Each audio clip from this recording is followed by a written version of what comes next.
Et j'aimerais qu'on revienne un peu à l'Algérie. Vous avez parlé de 88. Est-ce que vous pensez que l'Algérie a eu son soulèvement ou ça peut arriver aussi bientôt? Le soulèvement on n'a pas attendu comme les Tunisiens et les Égyptiens. Nous, ça fait 23 ans qu'on s'est soulevé. Ce que nous observons aujourd'hui, nous l'avons opéré il y a 23 ans. Vous pensez que ça ne va pas arriver en Algérie? Je ne pense pas.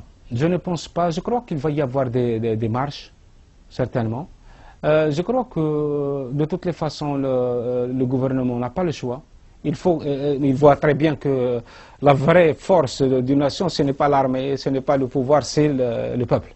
Donc, je pense qu'il va lever comment on appelle ça? L'état d'urgence. Vous êtes pour qu'on lève l'état d'urgence? Absolument, il n'a aucune espèce de valeur, aucune espèce d'importance. Si nous voulons faire croire que le pays retourne à la normale, bien sûr avec ses défauts, avec la corruption, le chômage, le népotisme, le trafic d'influence, mais si on veut vraiment guérir ce pays de toutes ces maladies, de toutes ces pathologies dévastatrices, il faut impérativement lever l'état d'urgence et laisser s'exprimer les gens. Il faut aussi ouvrir les portes à l'opposition. Elle n'existe pas, cette opposition. Elle n'a ni les moyens, ni les espaces pour sensibiliser ses adhérents et même pour recruter d'autres adhérents.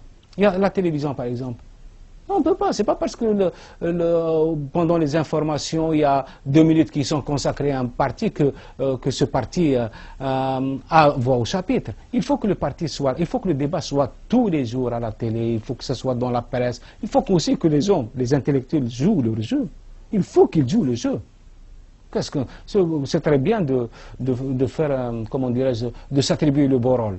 On dénonce. Je crois que les gens oublient que c'est moi qui ai écrit Morituri, Double Blanc, L'Automne des Chimères, Les Années du Seigneur, À quoi rêvent les loups, La part du mort. Je crois que si on faisait la synthèse de ces livres, on a déjà une très grande vérité algérienne.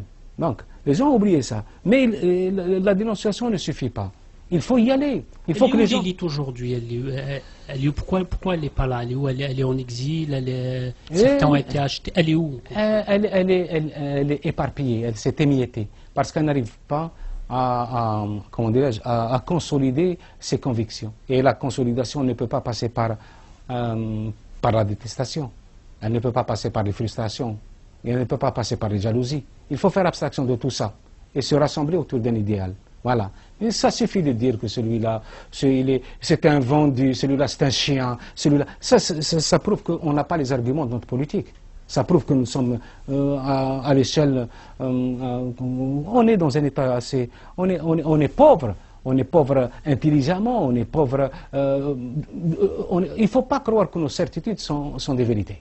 Ce ne sont que des certitudes qui seront un jour confrontées à la réalité des choses. Maintenant, il faut arrêter de se chamailler, il faut penser à Algérie. Juste une ou deux dernières questions. Il y a une coordination nationale qui a appelé à une marche justement pour le 12. Vous pensez qu'on doit les laisser marcher? Absolument, absolument. Il faut quand même.